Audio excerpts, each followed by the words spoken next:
박근혜 후보는 왜 대통령이 되면 안 됩니까? 저는 이제 두 가지 이유를 들죠. 이게 뭐 적대 진영에 있으니까, 경쟁 진영에 있으니까 좀 공격이다 그렇게 볼 수도 있지만, 냉정하게 말씀드리면 첫 번째는 좀 무섭고요.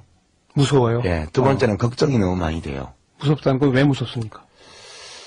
박근혜 씨가 대통령이 되면 사람들이 무지하게 감옥 갈 것 같아요. 우선 선거 과정에서 뭐 공격하고 비판하고 했던 사람들부터, 문재인 씨가 대통령이 되면 그럴 일 없을 것 같은데, 이 이야기는 집권 기간 내내 그런 일들이 반복될 거라는 뜻이에요. 보복할 거라고 보신다? 보복뿐만 아니라 권력을 휘두를 거라고 보신다? 예, 왜냐하면 안 하겠다고 계속 그러는데 지금. 논리나 말로 타인을 이렇게 설득하거나 이렇게 해내지 못하는 사람은 결국 힘을 쓰게 돼 있습니다. 그래서 그런 점이 좀 무섭고요. 이명박 대통령보다 훨씬 더 심할 거다 그렇게 봐요.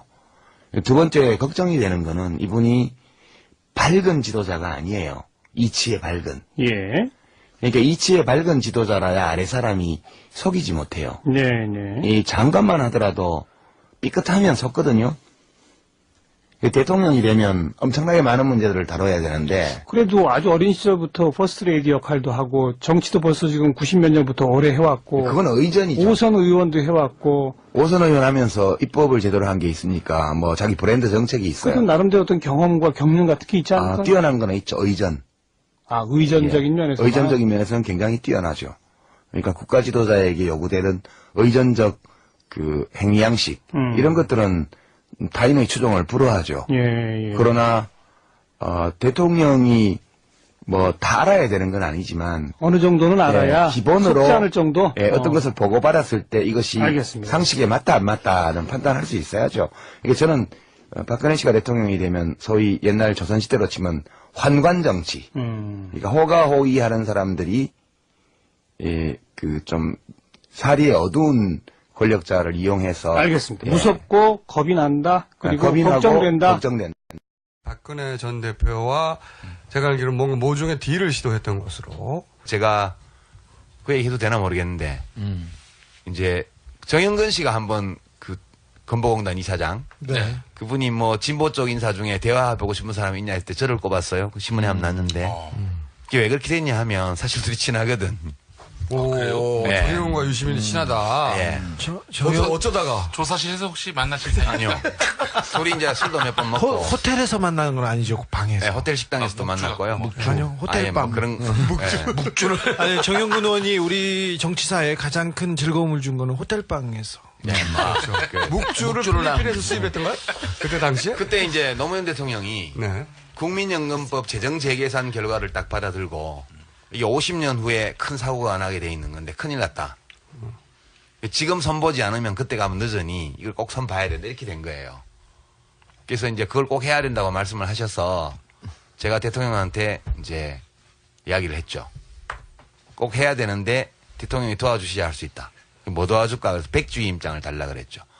뭐를 하는데 필요한 백주의 임장이냐. 그래서 박근혜 대표하고 딜하는데 필요하다. 오. 그러면 그 백주의 임장에 기본으로 뭐가 들어가야 되냐 해서 여야 영수회담이 들어가야 됩니다.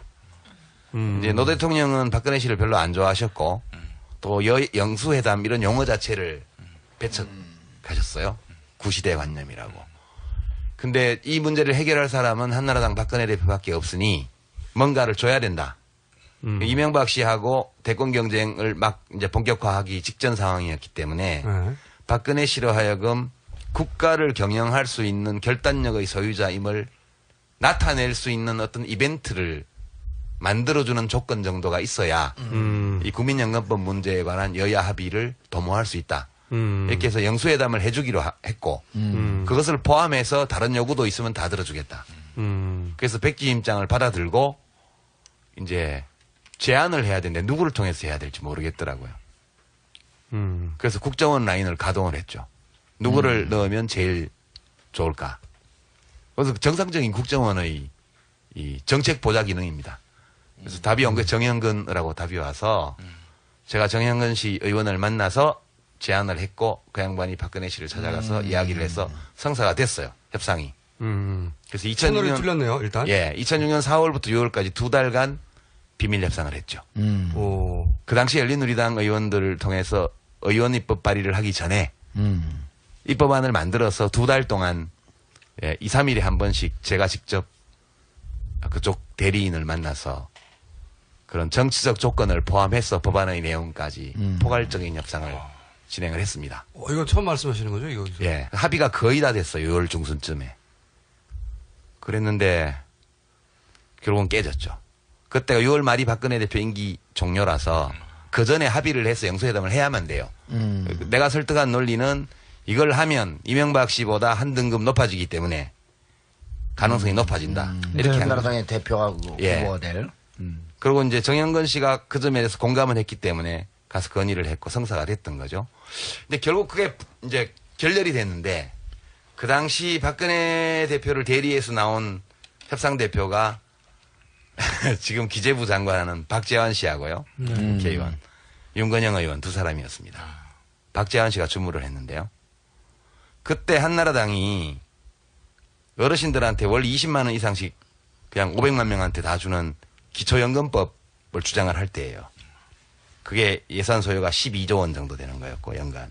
우리가 낸 기초노령연금법은 3조 2천억짜리였고 그 7조 원 내지 8조 원 차이가 나는 거였죠. 매해 그렇게 들어간다는 예, 거죠. 매년. 그랬는데 이제 끝내 결렬이 됐어요. 합의가 안 됐어요. 영수회담도 결국은 없는 일이 되고. 그래서 내가 이해를 할 수 없어서 나중에 이제 왜 결렬되었는지 박근혜 대표가 거부했는지를 알아봤는데 박근혜 대표의 마지막 멘트가 그랬다고 그래요.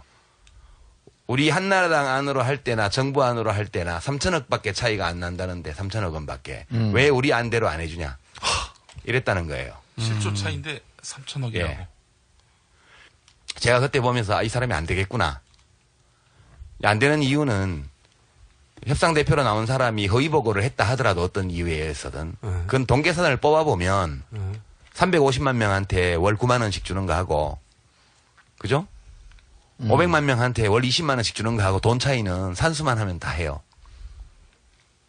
어떤 이유인지 모르지만 합리적인 정책 판단 능력이 거의 없다는 거를 제가 그때 많이 느꼈고. 아, 박 대표가? 예. 아. 그리고 이제 박재환 의원 경우에는 지금 이제 각하의 참모를 지내고 기재부 장관을 하고 있는데 우리나라 경제 송수 아닙니까? 옛날 경제보충이. 네네.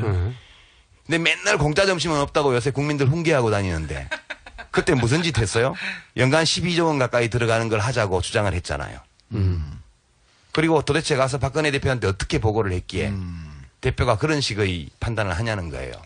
그러고는 각하 참모로 갔을 때 내가 이 각하의 경제정책은 다 망하겠구나.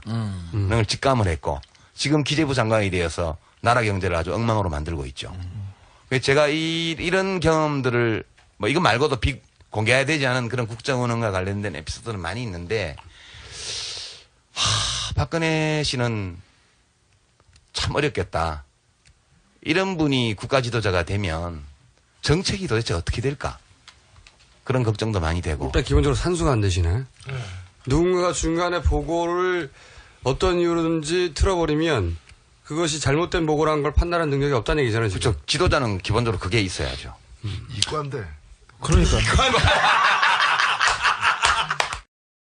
원래 의도했던 대로 바로 세워야 되겠다. 그런데 바로 세운 그 국가의 상이 없어요. 하여튼 바로 세우는 것만 중요하지. 그렇죠. 바로 세우는 상이 없는 거죠. 그 상이 없어도 근데 별로 상관이 없고 지금 먹혀요. 아까도 말씀드렸다시피 지금의 결핍과 스토리는 그렇게 흘러가거든요. 졸라 길게 얘기하네 나 혼자 오늘. 아니 뭐 원래 손님이 얘기하는 시간이에요. 그래요? 나도 웬만하면 밀리지 않는데 총수만 만나면 내가 어금을 못 펴요. 다 알거든 그래서 저는 이번 대선이 어떤 대선이 될 거라고 생각하냐면 문재인의 사사롭지 않음과 박근혜의 사사롭지 않음이 부딪히는 싸움이다. 근데 그렇게 생각하면서 왜 나보고 무슨 대통령에 도전하라고 하고 왜 그랬어요? 좀 이따 얘기할게요. 지금 문재인 얘기하니까. 은근히 좀 열받네. 저는 그렇게 생각합니다. 그 박근혜의 사사롭지 않음은 박근혜 자리에 가면 누구나 그럴 수 있는 사사롭지 않음입니다. 근데 문재인의 사사롭지 않음은 문재인의 품성, 그 사람에게서 나오는. 그렇죠. 그 철학의 사람에게서. 선택인 거죠. 그러니까 문재인의 사사롭지 않음과 박근혜의 사사롭지 않음이 이번 대선의 정체다. 본질이다. 그 두 싸움이 될 것이고 그 두 사사롭지 않음이 어떻게 다른지 구분해내야 한다. 박근혜는 사사롭지 않아도 되는 면이 너무나 많죠. 또 돈도 많고 뭐 사적으로 뭐 해야 될 일 없잖아요. 그렇죠. 생활로부터 자유롭잖아요. 예. 생활인이 되어본 적이 없지 않습니까? 돈도 벌어본 적이 없고. 또 그렇죠. 한 뭐, 번도. 예. 그러니까 취업, 급여 또는 뭐 파업, 사교육, 아파트 이런 단어가 몸에 와닿은 적이 없는 분이에요. 교육, 출산 이런 문제를 스스로 출산은 문재인 실장님도 직접은 체험한 바가 없죠. 그렇긴 하지만 배우자를 통해서. 별 딴지도 안 되는 것을 또 심심하셨어요? 아니, 언론인은 공정해야 되기 때문에. 예. 그러니까 그 자연인 박근혜로 보자면 대단히 안타까운 일이긴 한데 정치인 박근혜로 보자면 생활의 무게를 모르는 거죠. 자신이 알고 싶어도 알 기회가 없었다 이렇게 말할 수는 있지만 결과적으로 모르는 겁니다. 보통 사람의 삶의 무게를, 삶의 애환을 이론적으로는 알 수 있어도 직관적으로, 감성적으로는 살아본 적이 접촉한 바 없으니까 예. 평생. 그거는 뭐 사적인 자리에서 만난다면 제가 무척 안타까울 수 있어요. 근데 정치인으로서는 그러면 안 되는 거죠. 생활이 관념이고 생활이 관념이면 정치가 관념이 되는 거군요. 정치는 생활을 대상으로 하는 거니까 결국은. 그러니까 이 박근혜의 사사롭지 않음과 문재인의 사사롭지 않음이 부딪혀서 만들어내는 여러 가지 그 논쟁거리들이 있을 텐데 그걸 구분해내면 저는 이긴다고 봅니다. 국민이 구분해내면 네. 그리고 그것을 구분해낼 수 있도록 만들어줘야 하는 것이고 다른 사람들이 네. 그리고 그 구분해낼 수 있도록 만들어주는데 저는 유시민 대표의 역할이 굉장히 크다고 생각합니다. 이제는